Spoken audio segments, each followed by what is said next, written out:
اس دن دوپہر کچھ عجیب سی تھی۔ گرمی معمول سے زیادہ نہیں تھی، لیکن میرے دل میں ایک انجانا سا اضطراب اتر آیا تھا۔ گھڑی پر نگاہ پڑی تو 3 بج چکے تھے۔ میں ہمیشہ کی طرح صحن میں بیٹھ کر اسے اسکول سے آتے دیکھنے لگی۔ وہی پتلی سی گلی والی دوڑتی ہوئی چھاؤں اور وہی میرے دل کی ٹھنڈک، میری بیٹی زہرا۔ آج وہ روز کی طرح دوڑتی چیختی نہیں آئی۔ اس کے قدم دھیمے تھے، جیسے ہر قدم کے ساتھ کچھ گھسٹ رہا ہو۔ اس کے ہاتھ میں بستہ تھا، مگر اس کی آنکھیں ویران تھیں۔ میں نے اس کے چہرے کی طرف دیکھا تو لگا جیسے سارا رنگ کسی نے چوس لیا ہو۔ کچھ کہنا چاہا پر رک گئی۔ سوچا شاید اسکول کا کام زیادہ ہوگا یا کسی دوست سے جھگڑا ہو گیا ہوگا۔ میں نے پانی کا گلاس تھمایا، اس نے خاموشی سے لے لیا اور اندر چلی گئی۔ رات کو کھانے کے دوران بھی وہ کچھ خاص نہ بولی۔ میں نے دوبارہ اس سے پوچھا، سب ٹھیک ہے ناز؟ اس نے صرف سر ہلا دیا اور چپ چاپ سالن میں روٹی ڈبو کر کھاتی رہی۔ میرا دل جسے اندر سے گھبرا رہا تھا، میں ماں تھی اور ماؤں کا دل اکثر سچ بولتا ہے، چاہے وہ عقل نہ بھی مانے۔ اگلے دن میں نے اس کا بستر درست کیا تو اس کے تکیے کے نیچے ایک پرانا سا کاغذ پڑا ملا۔ میں نے جھنکتے ہوئے اسے کھولا تو اس پر صرف اتنا لکھا تھا، اگر کسی کو بتایا تو تم جانتی ہو نا کیا ہوگا۔ میرے ہاتھ کانپنے لگے۔ یہ کس کا خط تھا؟ کیا مطلب تھا اس دھمکی کا؟ میں نے خود کو سنبھالا اور سوچا کہ شاید یہ کسی کتاب کا ورق ہو یا کوئی مذاق، لیکن زہری کی حالت کچھ اور کہہ رہی تھی۔ اگلے چند ہفتے وہ مسلسل چپ رہی، کبھی میری گود میں آ کر بیٹھتی، لیکن بغیر کچھ کہے اٹھ جاتی۔ میں نے کئی بار دل میں ٹھان لی کہ اس سے سب کچھ پوچھوں گی، مگر پھر اس کی آنکھوں میں ایک ایسا خوف دیکھتی کہ میرے لفظ لبوں تک آ کر واپس لوٹ جاتے۔ ایک لمحے کو اس کے سر پر ہاتھ پھیر کر رہ جاتی، پھر ایک دن وہ اچانک بے ہوش ہو گئی۔ میں نے اسے سنبھالا اور جلدی سے ہسپتال لے گئی۔ ڈاکٹر نے کچھ معائنے کیے، کچھ سوالات کیے اور پھر مجھے الگ سے بلایا۔ اس کے چہرے پر سنجیدگی تھی۔ اس نے کہا، آپ کی بیٹی حاملہ ہے۔ میرے پاؤں کے نیچے سے زمین نکل گئی۔ میں نے اس کا ہاتھ تھاما، جیسے اگر نہ تھاموں تو میں گر پڑوں گی۔ میری زہری صرف 15 سال کی، وہ کیسے، کب، کس نے؟ میری سانسیں رکنے لگیں، دل حلق میں آ گیا۔ میں نے بے یقینی سے ڈاکٹر کو دیکھا، جیسے وہ مذاق کر رہا ہو۔ میں نے زہرا کو اسپتال کے بستر پر بیٹھے دیکھا تو وہ مجھ سے نظریں چرا رہی تھی۔ اس کی آنکھیں سرخ تھیں اور چہرے پر خوف تھا۔ میں نے اس کے قریب جا کر کہا، بتاؤ مجھے، یہ سب تمہارے ساتھ کس نے کیا؟ وہ رو پڑی۔ صرف اتنا کہا، اگر میں نے کچھ بتایا تو وہ دوبارہ مجھے تکلیف دے گا۔ میرے دل میں طوفان تھا۔ میں نے اسے گلے لگا لیا۔ میں ماں تھی اور میری بیٹی ٹوٹ چکی تھی۔ میں بھی اس کے ساتھ اندر ہی اندر ٹوٹ گئی۔ اس رات میں ساری رات جاگتی رہی، کبھی زہرا کو دیکھتی، کبھی چھت کو۔ ہر لمحہ مجھے سوالوں میں جھونک رہا تھا۔ میرے گھر میں، میرے سامنے یہ سب کیسے ہو گیا اور میں کچھ بھی نہ جان سکی۔ اگلے دن میں نے فیصلہ کیا کہ ہمیں یہاں سے جانا ہوگا۔ یہاں کوئی ہمارا درد نہیں سمجھے گا، صرف انگلیاں اٹھائی جائیں گی، سوال ہوں گے، طنز ہوں گے، اور وہ لوگ جن سے ہمیں مدد ملنی چاہیے شاید وہی ہمیں رسوا کریں گے۔ میں نے اپنے زیور بیچے، کچھ سامان سمیٹا اور ایک نئے شہر کی طرف نکل پڑی۔ نئے شہر میں قدم رکھتے ہی لگا جیسے سب کچھ پیچھے رہ گیا ہو، لیکن حقیقت یہ تھی کہ جو دکھ ہم لائے تھے وہ ہمارے ساتھ ہی تھے۔ گلی اجنبی تھی، ہر چہرہ ناشنا۔ ایک چھوٹے سے کرائے کے مکان میں رہنے لگے۔ میں نے محلے والوں کو یہی بتایا کہ شوہر کے انتقال کے بعد ہم یہاں نئی زندگی شروع کرنا چاہتے ہیں۔ کسی نے زیادہ سوال نہیں کیے اور مجھے اسی خاموشی کی ضرورت تھی۔ زہری اب بھی بہت خاموش رہتی۔ وہ روز کھڑکی کے پاس بیٹھتی، گھنٹوں باہر دیکھتی رہتی، جیسے کسی کو ڈھونڈ رہی ہو یا جسے کوئی خوف اسے ہر لمحہ گھیرے رکھتا ہو۔ میں کئی بار اس کے پاس جا کر بیٹھتی، اس کے بالوں میں انگلیاں چلاتی اور دل ہی دل میں اللہ سے دعا کرتی کہ وہ اسے سکون دے دے، میری بیٹی کو پھر سے مسکرانا سکھا دے۔ میں نے کچھ گھروں میں کام کرنا شروع کیا، کسی کے برتن، کسی کے کپڑے، کسی کے بچے سنبھالنے لگی۔ تھکن وجود کا چور چور کر دیتی، مگر زہری کی نظروں کا درد میرے حوصلے کو پھر سے زندہ کر دیتا۔ وہ دن بھی آیا جب میں دوائیوں اور معائنے کے لیے پیسے جمع نہ کر پائی۔ دل پر پتھر رکھ کر اپنے بھائی کو فون کیا، بس اتنا کہا کہ مجھے مدد کی ضرورت ہے، اور وہ بغیر سوال کے اگلے دن آ گیا۔ دروازہ کھلا تو وہ سامنے کھڑا تھا، لمبا سانولا میرے بچپن کا وہی بھائی جو مجھے ہمیشہ اپنا صاحبان لگتا تھا، لیکن جیسے ہی اس کی نظر زہری پر پڑی اور زہری نے اسے دیکھا، ایک ہی لمحے کو فضا ساکت ہو گئی اور زہری کا رنگ فک ہو گیا۔ وہ پیچھے ہٹ گئی اور اس کے ہاتھ لرزنے لگے۔ میں نے فوراً محسوس کیا کہ کچھ غلط ہے۔ دل کی دھڑکن بڑھ گئی۔ زہری نے کچھ نہیں کہا، لیکن اس کی آنکھیں سب کہہ رہی تھیں۔ میں نے جلدی سے بات کا رخ موڑا اور بھائی کو چائے کا کہا۔ اندر جا کر زہری کو دیکھا تو وہ کونے میں بیٹھی کپا رہی تھی۔ میں نے اسے گلے لگانا چاہا، مگر اس نے میری طرف دیکھا بھی نہیں، بس خاموشی سے اپنے کمرے میں چلی گئی۔ اس رات میری نیند چن چکی تھی، دل میں وسوسے پلنے لگے۔ اگلی صبح میں نے بھائی سے کہا کہ مجھے بازار جانا ہے۔ وہ رکا، بولا وہ بھی ساتھ چلے گا، مگر میں نے بہانہ بنا کر اکیلے جانے کی ضد کی۔ دروازے سے نکلی، چند قدم چلی، پھر واپس پلٹ آئی، دبے قدموں اندر داخل ہوئی اور آہستگی سے زہری کے کمرے کی طرف بڑھی۔ دروازہ آدھا کھلا ہوا تھا۔ اندر کا منظر دیکھ کر میں ساکت ہو گئی۔ زہری میرے بھائی کے گلے لگی ہوئی تھی، رو رہی تھی، لیکن اس بار خوف نہیں تھا بلکہ اعتماد تھا۔ وہ کہہ رہی تھی کہ وہی ہے ماموں، وہی جس نے مجھے تکلیف دی، وہی وہ ڈیرے کا بیٹا حسان۔ وجدان میرے سانس رک گئی، دل جیسے سینے میں دھڑکنا بھول گیا۔ اس نام کے ساتھ کتنی پرانی، کتنی بھیانک یادیں جڑی تھیں۔ یہ نام سن کر لگا جیسے برسوں پر ناز ختم ایک دم سے ہرا ہو گیا ہو۔ میں پیچھے ہٹی، دروازہ بند کیا اور صحن میں آ کر بیٹھ گئی۔ اب سب کچھ واضح تھا۔ مجرم میرا بھائی نہیں تھا، مگر اس نے مجھے اس شخص کا نام بتا دیا تھا جس نے میری بیٹی کو توڑا تھا۔ وہی حسان وجدان جس کا نام کبھی میں نے خود بھی دل میں دفنا کیا تھا، وہی جس کا باپ ہمارا گاؤں کا وڈیرا برسوں پہلے میری زندگی میں بھی اندھیرے بکھیرنا چاہتا تھا۔ میری آنکھوں کے سامنے وہ سب کچھ گھومنے لگا۔ میری شادی، میرا گاؤں چھوڑنا، وہ سب کچھ جو میں نے کبھی کسی کو نہیں بتایا تھا۔ زہری بھی میری ہی طرح ظلم کی شکار ہو چکی تھی، مگر اب اس بار میں خاموش نہیں رہ سکتی تھی۔ میرے اندر ایک جنگ چھڑ چکی تھی۔ اگلی صبح میں معمول کے مطابق اٹھی، زہرا کا ناشتہ دیا، بھائی کے لیے چائے بنائی، جیسے سب کچھ معمول پر ہو، لیکن میرے دل میں طوفان تھا اور میں اسے اپنے اندر دبائے رہی تھی۔ جب بھائی واپس جانے لگا تو میں نے اس کا ہاتھ پکڑ کر آہستہ سے کہا، زہرا کے راز کی حفاظت کرنا، ابھی وقت نہیں آیا کہ سب کو سب بتایا جائے۔ اس نے خاموشی سے سر ہلایا اور چلا گیا۔ میں جانتی تھی وہ اب ہمارے ساتھ ہے۔ زہرا اب نسبتاً پرسکون تھی۔ وہ جانتی تھی کہ میں اس کے ساتھ ہوں اور شاید یہی اسے تھوڑا سا ہلکا کر رہا تھا۔ میں نے کچھ پرانے کپڑے نکالے، دوپٹہ درست کیا اور زہرا سے کہا کہ میں بازار جا رہی ہوں۔ وہ کچھ نہیں بولی، صرف سر ہلا دیا۔ دل میں عجیب سا بوجھ تھا، لیکن قدم خود بخود اس حویلی کی طرف اٹھنے لگے جس سے میں برسوں پہلے چھوڑ آئی تھی۔ راستے بدل چکے تھے، لیکن وہ رعبدار دروازہ وہاں ویسا ہی تھا، اونچا اکھڑا ہوا، جیسے ہر آنے والے کو یاد دلاتا ہو کہ یہ طاقت والوں کا گھر ہے۔ میں نے گہری سانس لی، دروازے پر دستک دی۔ کچھ لمحوں بعد دروازہ کھلا۔ ایک پرانا ملازم نظر آیا۔ وہ مجھے پہچان گیا۔ پہلے تو چونکا، پھر آہستگی سے کہنے لگا، بی بی جی وڈیرا صاحب بیٹھک میں ہیں۔ میں خاموشی سے اندر چلی گئی۔ بیٹھک میں وہی پرانی مہک تھی، ہوکے کا دھواں، لکڑی کا فرنیچر اور ایک کرسی پر بیٹھا وہی شخص جو برسوں سے خود کو خدا سمجھتا رہا تھا۔ اس نے مجھے دیکھا اور ایک پل کے لیے حیران ہوا، پھر مسکرا کر بولا، اوہ، یہ کون آ گیا برسوں بعد؟ خیریت؟ میں نے کرسی نہیں لی، بس سامنے کھڑی رہی۔ دل میں جو لاوا تھا وہ لبوں سے نکلنے لگا۔ میں نے صاف الفاظ میں کہا، تمہارے بیٹے نے میری بیٹی کی زندگی برباد کی ہے۔ وہ 15 سال کی تھی جب اس نے اسے استعمال کیا، اب وہ حاملہ ہے۔ اس نے کہکا مارا۔ وہی بے شرم، بے رحم ہنسی، بولا، بی بی، لڑکے ہیں، جوان ہیں، کچھ نہ کچھ تو کرتے ہی ہیں، تم بھی تو۔ میں نے بات کاٹ دی، مت کہنا ایک لفظ بھی مت کہنا۔ وہ وقت اور تھا، میں مجبور تھی، کمزور تھی۔ اب میں ماں ہوں اور ماں کمزور نہیں ہوتی۔ میری آواز بلند ہو چکی تھی۔ شاید پہلی بار میں نے خود کو اتنا طاقتور محسوس کیا تھا۔ وہ حیران ہو کر مجھے دیکھنے لگا، جیسے اسے یقین نہ آ رہا ہو کہ کوئی عورت اس سے آنکھ ملا کر بات کر سکتی ہے۔ میں نے کہا، ہاں۔ کہا، تمہارے بیٹے سے نکاح کرواؤں ورنہ میں میڈیا پر جاؤں گی، تمہارا نام، تمہاری شہرت، سب کچھ خاک میں ملا دوں گی۔ کمرے میں خاموشی چھا گئی۔ وہ خاموش بیٹھا رہا، چہرے پر غصہ، آنکھوں میں اضطراب۔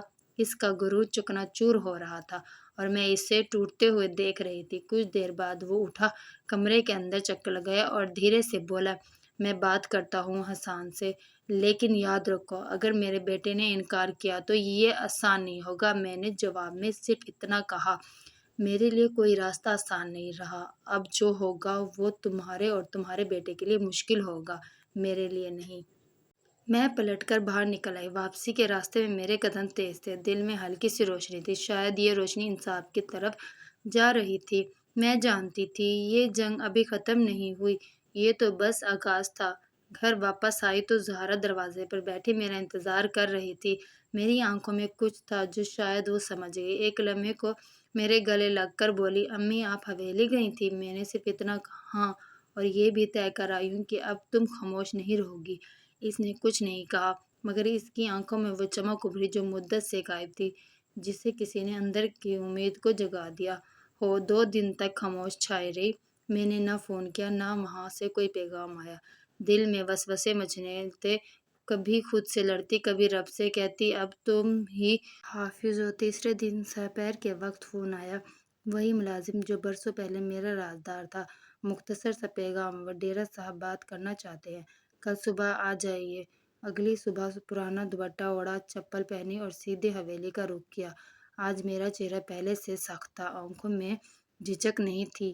میں وہاں کسی سوال کے لیے نہیں جا رہی تھی، اب صرف فیصلہ سنانے کا وقت تھا۔ بیٹھک میں وڈیرا بیٹھا تھا، ساتھ اس کا بیٹا حسان، اور وجدان، وہی چہرہ، وہی انداز، مگر اب میری نظروں میں وہ انسان نہیں، ایک مجرم تھا۔ اس نے میری طرف دیکھا اور ایک پل کو شاید پہچانا بھی، مگر پھر آنکھیں چرا لی، اور وڈیرا نے کہا، میں نے اسے سب کچھ بتایا ہے، اب فیصلہ اس کا ہے۔ میں نے انسان کی طرف دیکھا، خاموشی سے وہ کچھ لمحے بیٹھا رہا، پھر کہنے لگا، میں اس لڑکی سے شادی نہیں کروں گا۔ میرا خون کھولنے لگا، لیکن وڈیرا نے پہلے بولنے کی مہلت نہیں دی۔ وہ اپنی کرسی سے اٹھا، بیٹے کے سامنے کھڑا ہو کر بولا، اگر نہیں کی تو جائیداد سے ہاتھ دھو بیٹھو گے، تمہیں وہی ملے گا جو تم نے بویا ہے۔ حسان نے جیسے بجلی کا جھٹکا محسوس کیا ہو، وہ چونک کر باپ کو دیکھنے لگا، پھر میرے چہرے کی طرف دیکھا، جیسے کسی دشمن کو۔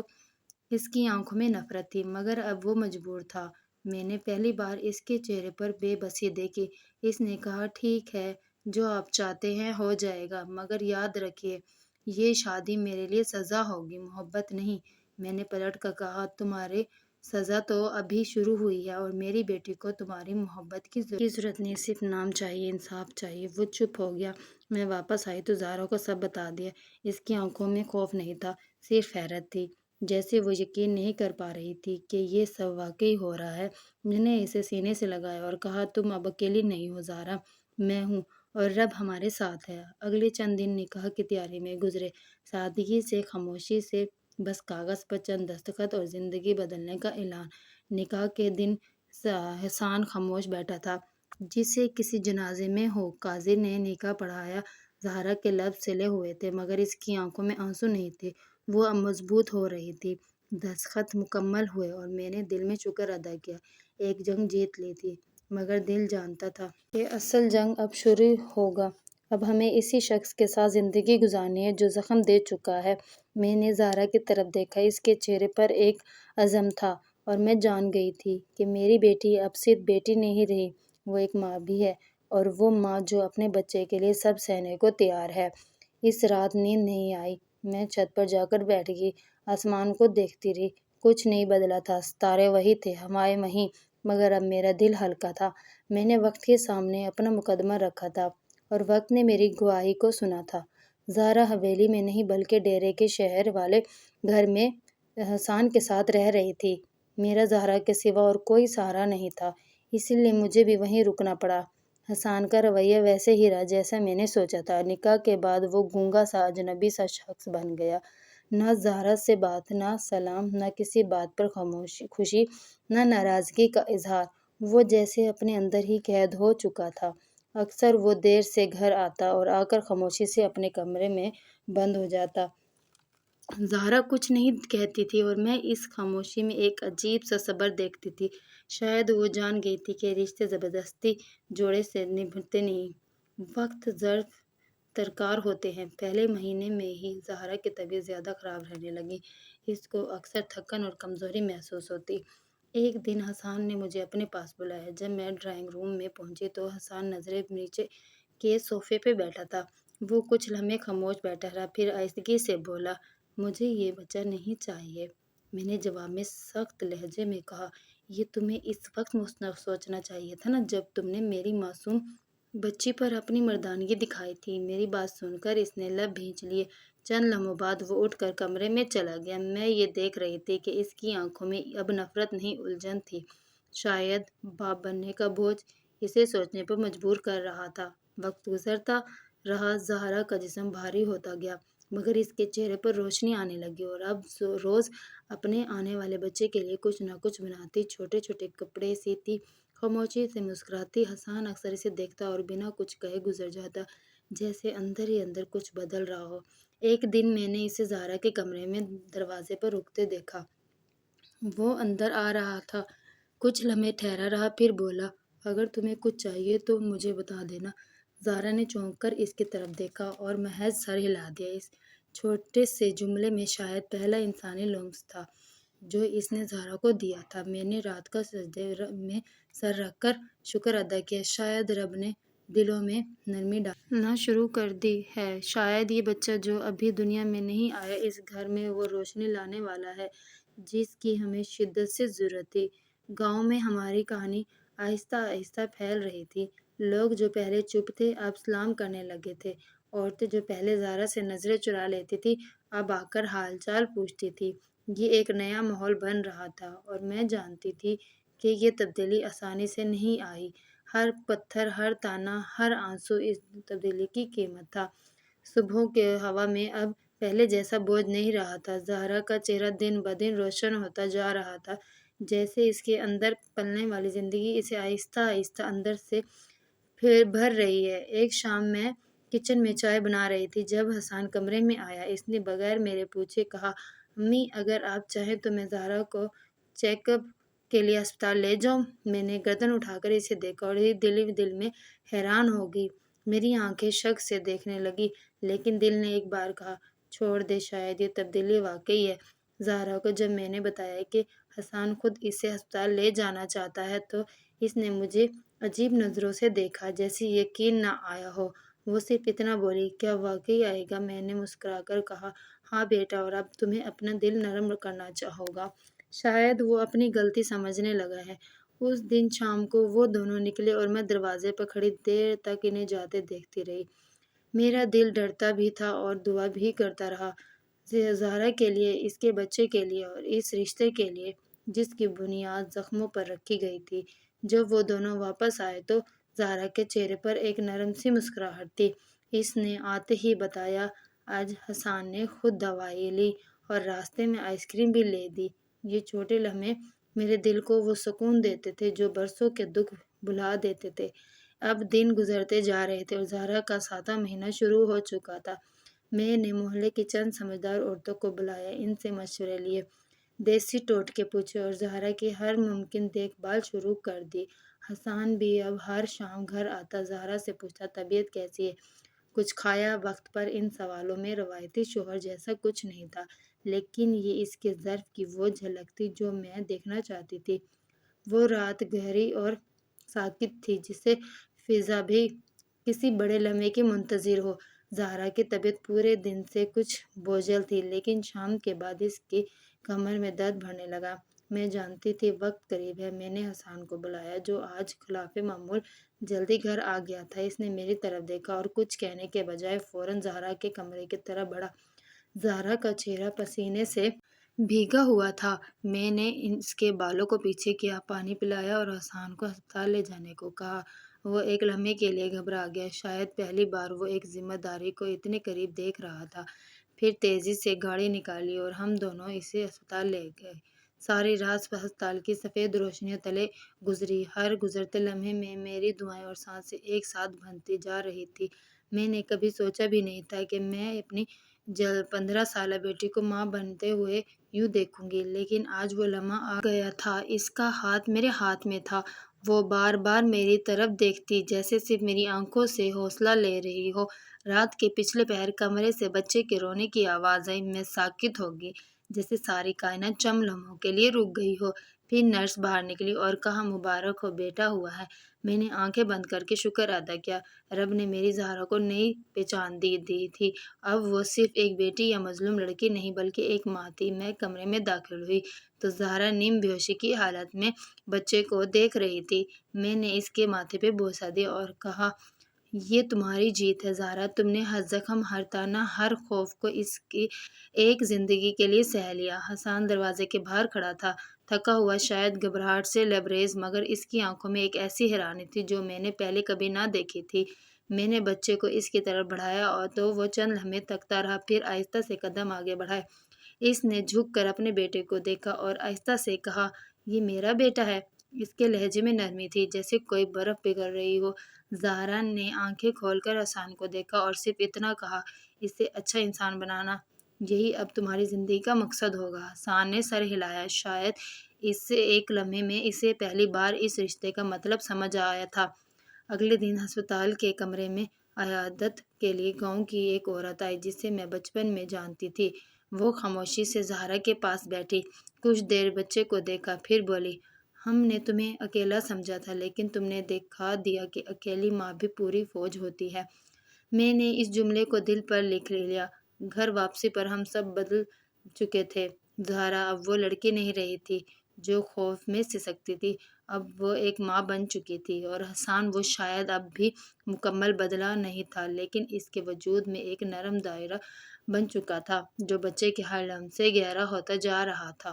میں نے کئی بار اسے رات کے وقت بچے کو گود میں لیے چپ خاموشی سے بیٹھے دیکھا جسے وہ کچھ کہنا چاہتا ہو مگر الفاظ نہیں ملتے۔ بچہ گھر آیا تو جیسے اس چھوٹے سے وجود نے ہمارے آنگن میں بہار بکھیر دی۔ اس کے ننھے قدموں کی آہٹ ابھی زمین پر نہیں پڑی تھی مگر اس کی موجودگی نے ہمارے رشتوں کو آہستہ آہستہ زندگی بخشنا شروع کر دیا تھا۔ زہرا کی گود میں وہ بچہ صرف اس کا بیٹا نہیں تھا، وہ اس کا غرور، اس کا ثبوت اور اس کے صبر کی گواہی تھا۔ میں اسے گود میں لیتی تو لگتا جیسے رب نے میرے سینے پر پھول رکھ دیا ہو، نرم مہکتا ہوا۔ حسان اب پہلے جیسا نہیں رہا تھا، اس کے چہرے پر وہ سرد مہری اب نہیں تھی جو نکاح کے وقت تھی۔ وہ صبح دفتر سے نکلتے ہوئے زہرا کو بیٹے کا خیال رکھنے کی تاکید کرتا، شام کو آ کر خاموشی سے اس کے پاس بیٹھتا اور اکثر گود میں اٹھا کر ٹہلنے لگتا۔ وہ کچھ زیادہ نہیں بولتا تھا لیکن اس کے رویے میں بدلاؤ اب لفظوں سے زیادہ بولنے لگا تھا۔ ایک دن میں نے اسے صحن میں بچے کو جھولا دیتے دیکھا۔ زہرا کھڑکی سے اسے دیکھ رہی تھی، آنکھوں میں وہ ادھوری خوشی جو کسی خواب کی طرح دل میں چھپی ہوئی تھی۔ وہ میرے پاس آئی اور آہستہ سے بولی امی کیا وقت واقعی بدل سکتا ہے؟ میں نے اس کے سر پر ہاتھ رکھا اور کہا وقت سے زیادہ انسان بدلتا ہے بیٹا۔ وقت تو بس ایک بہانہ ہوتا ہے، اصل فیصلہ دل کرتا ہے۔ اور ہم صرف سانس نہیں لے رہے تھے، جینے لگتے تھے۔ وہ محلہ جو ہمیں اجنبی نظروں سے دیکھتا تھا اب ہماری دہلیز پر آ کر دعا دیتا۔ محلے کی عورتیں جب زہرا کے بیٹے کو دیکھتی تو کہتی ماشاء اللہ بڑا نصیب لے کر آیا ہے۔ میں دل میں سوچتی ہاں اس کے نصیب نے کئی بند دروازے کھول دیے۔ کچھ ہی دنوں بعد ایک دن زہرا نے خاموشی سے کہا امی کیا میں اب گاؤں واپس جا سکتی ہوں؟ میرا دل جیسے لرز گیا۔ گاؤں، وہی جگہ جہاں سے ہم عزت بچا کر نکلے تھے، جہاں ہر گلی، ہر دروازہ ہماری خاموشی کا گواہ تھا۔ میں نے پوچھا تم واقعی جانا چاہتی ہو؟ اس نے کہا میں چھپنا نہیں چاہتی، مجھے اپنے ہونے پر شرمندہ نہیں رہنا، میں سر اٹھا کر واپس جانا چاہتی ہوں۔ میں نے رات بھر سوچا، رب سے رہنمائی مانگی، پھر اگلی صبح حسان سے بات کی۔ وہ تھوڑی دیر چپ رہا، پھر بولا اگر وہ جانا چاہتی ہے تو جائے لیکن اب اس کا ساتھ میں دوں گا۔ یہ الفاظ سن کر دل جیسے دھڑکنا بھول گیا۔ میں نے صرف سر ہلایا اور اپنے آنکھوں میں چمکتے آنسو پونچھ لیے۔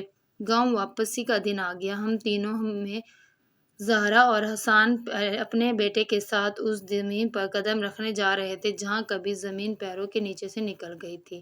جیسے ہی گاڑی گاؤں کی حدود میں داخل ہوئی، زہرا نے میری انگلی تھام لی۔ میں نے اسے یقین دلانے کے لیے بس اتنا کہا یہ تمہارا حق ہے اور تم اسے لینے آئی ہو، مانگنے نہیں۔ گاؤں کی گلیوں میں وہی چہروں کی پہچان، وہی پرانی دیواریں، مگر نگاہیں بدل گئی تھیں۔ اب لوگ چھپ کر نہیں سامنے آ کر بات کرتے، کچھ نے جھجکتے ہوئے معذرت کی کہ کچھ نے دعائیں دی۔ میرے لیے یہ لمحے ناقابل یقین تھے۔ جب ہم حویلی کے دروازے پر پہنچے تو وڈیرا باہر آیا، وہی غرور، وہی انداز، مگر آنکھوں میں تھوڑا سا جھکاؤ۔ حسان نے آ کر اس کے قدم کے قریب بچے کو زمین پر کھڑے کر کے کہا، یہ تمہاری نسل ہے، اب فیصلہ تمہارا ہے، فخر کرو گے یا شرمندگی ہوں گے۔ وڈیرا کچھ کہہ نہ سکا، وہ صرف خاموش کھڑا رہا اور میری نظریں اسے جکڑے ہوئے تھیں۔ وقت کا پہیہ گھوم چکا تھا، طاقت کا توازن پلٹ چکا تھا، اور وہ عورتیں جو صدیوں سے چپ تھیں اب بولنے لگی تھیں۔ زہرا نے اپنے بیٹے کو اٹھایا اور حویلی کے صحن میں قدم رکھا۔ اس کے چال میں لرزش نہیں تھی، وہ مضبوطی سے چلی جیسے ماضی کی ہر گرد اپنے پیچھے چھوڑ چکی ہو۔ زہرا خود بھی بدل گئی تھی، وہ اب روایتی چپ رہنے والی لڑکی نہیں رہی تھی، وہ اب عورتوں کے حلقے بناتی، انہیں اپنی کہانی سنتی اور کہتی، خاموشی سے ظلم پلٹتا ہے، بولنے سے ظالم ہلتا ہے۔ میں اکثر اس کی باتوں کو سن کر حیران ہوتی، یہ وہی بچی تھی جو برسوں پہلے اسکول سے چپ چاپ واپس آئی تھی، آنکھوں میں خوف اور لبوں پر تالے ہوتے تھے، اب وہ آنکھوں میں اعتماد لیے کھڑی بات کرتی تھی۔ حسان کا رویہ مسلسل بدلتا تھا، اسے اب زہرا کی موجودگی سے اجنبیت نہیں تھی، بلکہ ایک خاموشی سہارا محسوس ہونے لگا تھا۔ ایک دن میں نے حسان کو زہرا کے ساتھ بیٹھے دیکھا۔ دونوں کے درمیان ایک پرسکون خاموشی تھی۔ بچہ فرش پر کھیل رہا تھا اور وہ دونوں اس کی ہنسی میں کھوئے ہوئے تھے۔ میں نے دروازے کی اوٹ سے وہ منظر دیکھا اور دل ہی دل میں سوچا، شاید زخم سے ہی پھول اگتا ہے۔ اگر مٹی میں حوصلہ، پھر ایک دن ایسا آیا جس نے میری روح کو جھنجھوڑ کر رکھ دیا۔ حویلی کی پرانی ملازمہ میرے پاس آئی، اس کے چہرے پر پریشانی تھی۔ کہنے لگی، بی بی جی، وڈیرے صاحب کی طبیعت بہت خراب ہے، کسی کو پہچان نہیں رہے، بس بار بار زہرا کا نام لے رہے ہیں۔ میں کچھ لمحے ساکت رہی، دل میں ایک عجیب کشمکش جگ گئی۔ جس شخص نے میری بیٹی کو بے حسی سے ٹھکرایا، جس کے بیٹے نے ظلم کیا، وہ اب زہرا کو بلا رہا تھا۔ میں زہرا کے پاس گئی اور سب بتایا۔ وہ خاموشی سے سنتی رہی، پھر آہستہ سے بولی، امی، شاید رب ہمیں موقع دے رہا ہے کہ ہم معاف کر کے آگے بڑھ جائیں۔ میں اس کی بات پر خاموش ہو گئی۔ سچ تھا، زہرا جیت چکی تھی، اب اسے کسی سے بدلہ لینے کی ضرورت نہ تھی۔ اگلی صبح ہم حویلی گئے اور وڈیرا بستر پر نیم بے ہوشی میں تھا، آنکھیں جھپکتی تھیں اور لبوں پہ بار بار ایک ہی نام آ رہا تھا، زہرا۔ زہرا نے آہستہ سے اس کے ہاتھ پر ہاتھ رکھا، ایک لمحے کو اس کی آنکھیں کھلی، وہ زہرا کو پہچان گیا اور نم آنکھوں سے بس اتنا کہا، میری غلطی معاف کر دو۔ زہرا نے سر ہلا دیا اور کہا، میں نے معاف کر دیا، پر یاد رکھیں، سچ چھپانے سے نہیں مرتا، وہ کہیں نہ کہیں آواز بن کر گونجتا ہے۔ اس کے بعد چند دنوں میں وڈیرا دنیا سے چلا گیا۔ جنازے میں سب آئے اور پہلی بار زہرا کو وڈیرے کی بہو کہہ کر پکارا گیا، عزت سے، کھلے لفظوں میں، کوئی سرگوشی نہ تھی، کوئی نظریں نہ جھکی تھی۔ زہرا اب گاؤں کے لیے صرف ایک لڑکی نہیں رہی تھی، وہ ان عورتوں کے لیے امید کی نشانی بن چکی تھی جو برسوں سے اپنے دکھ دبائے بیٹھی تھی۔ وہ اب اپنی کہانی سناتی تھی، لیکن درد کے ساتھ نہیں، حوصلے کے ساتھ۔ ایک دن ایک نوجوان لڑکی میرے پاس آئی، سر پر دوپٹہ، ہاتھوں میں کانپتے ہوا کاغذ، کہنے لگی، بی بی، میں بھی کچھ کہنا چاہتی ہوں پر ڈرتی ہوں۔ میں نے اس کا ہاتھ تھاما اور نرمی سے کہا، پہلی بار جو بولے وہی سب سے زیادہ سنتے ہیں، تم بولو، زہرا کی کہانی نے تمہیں راستہ دیا ہے، اب تم اپنی روشنی بنو۔ زندگی اب ایک نیا رخ اختیار کر چکی تھی، وہی گاؤں، وہی مٹی، وہی گلیاں، لیکن ہوا کا رخ بدل چکا تھا۔ عورتیں اب صرف چار دیواری کا حصہ نہیں رہ گئی تھی، وہ آواز بن رہی تھی، کبھی کسی چبوترے پر بیٹھ کر، کبھی کسی درخت کے نیچے جمع ہو کر، وہ زہرا سے اپنی باتیں کہتے اور سنجیدگی سے اس کی بات سنتے۔ میری بیٹی اب صرف ایک مظلوم کا نشان نہیں رہی تھی، وہ رہنمائی کا ستارہ بن چکی تھی۔ کئی بار جب میں چھت پر جاتی اور نیچے عورتوں کا ہجوم دیکھتی تو دل میں بے اختیار سکون اتر آتا۔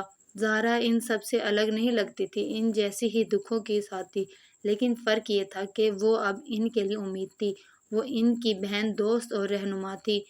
کچھ اپنی بیٹیوں کا دکھ سناتی، کچھ برسوں پرانے زخموں کو زبان دیتی، اور زہرا صبر کے ساتھ سنتی، دلاسے دیتی، رہنمائی کرتی۔ ایک دن اس نے مجھے کہا، امی، میں چاہتی ہوں کہ ہم ایک باقاعدہ مرکز بنائیں جہاں عورتیں آ کر اپنی بات کہہ سکیں، سیکھ سکیں، خود کو مضبوط کر سکیں۔ میں نے حیرت سے اس کی طرف دیکھا۔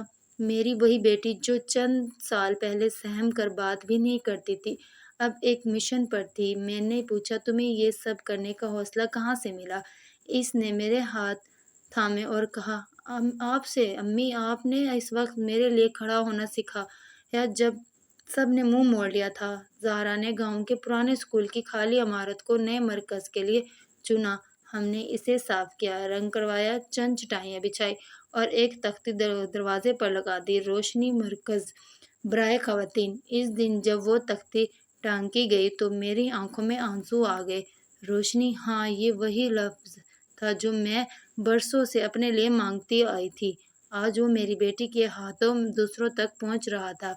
مرکز کھلتے ہی پہلا ہفتہ جیسے خوشبو سے بھرا ہوا تھا۔ آس پاس کے دیہات سے بھی عورتیں آنے لگی، سلائی سیکھنا، بچوں کی تعلیم کے بارے میں جاننا، اپنے حقوق پر بات کرنا، یہ سب کچھ ان کے لیے نیا تھا۔ لیکن زہرا کے لیے یہ سب ایک خواب تھا جو حقیقت میں ڈھل رہا تھا۔ اسی دوران میں نے حسان کو بدلے ہوئے انداز میں دیکھا۔ وہ اکثر مرکز کے کاموں میں ہاتھ بٹاتا، کچھ وقت بیٹے کے ساتھ گزارتا اور زہرا کی باتوں میں دلچسپی لینے لگا تھا۔ وہ اب ایک عام مرد نہیں رہا تھا، وہ اب ایک ایسا انسان بنتا جا رہا تھا جو سن سکتا تھا، سمجھ سکتا تھا، اپنے کیے پر شرمندہ ہو کر تلافی چاہتا تھا۔ گاؤں میں ایک تبدیلی آ چکی تھی۔ وہی لوگ جو کبھی ہمیں طعنہ دیتے تھے اب اپنے مسائل کے حل کے لیے مرکز آتے، وہی دروازے جو کبھی ہمارے لیے بند ہو گئے تھے اب کھلے رہتے، اور جو چہرے زہرا کو دیکھ کر منہ پھیرتے تھے اب اس کے سامنے نظریں جھکا کر بیٹھتے۔ ایک دن زہرا میرے پاس آئی، میرے ہاتھ اپنے ہاتھوں میں لیے اور آہستہ سے بولی، امی، اگر آپ نے اس دن میرا ساتھ نہ دیا ہوتا تو میں شاید آج زندہ تو ہوتی پر جی نہ پاتی۔ آپ میری ماں نہیں، میری محافظ ہیں۔ میں نے اسے سینے سے لگایا، اس کی پہچانی چومی اور کہا، بیٹا، جو بیٹی ماں کی طاقت بن جائے، اس ماں کو محافظ بننے کی ضرورت ہی نہیں رہتی۔ اب رات کے وقت جب میں چھت پر بیٹھتی ہوں اور دور روشنی مرکز کی کھڑکیوں سے چراغ جھانکتے ہیں تو مجھے وہ سب یاد آتا ہے جو پیچھے رہ گیا، خوف، آنسو، بے بسی، تنہائی۔ لیکن اس سب سے بلند ایک احساس ہوتا ہے، سچائی، صبر اور حوصلہ کبھی رائے گا نہیں جاتا۔ میری زہرا اب صرف میری نہیں رہی، وہ ہر اس ماں، بہن اور بیٹی کی روشنی ہے جسے اندھیروں نے گھیر لیا ہو، اور میں وہ ماں ہوں جس نے آواز کو چھپ سے نکال کر دنیا کے سامنے رکھ دیا۔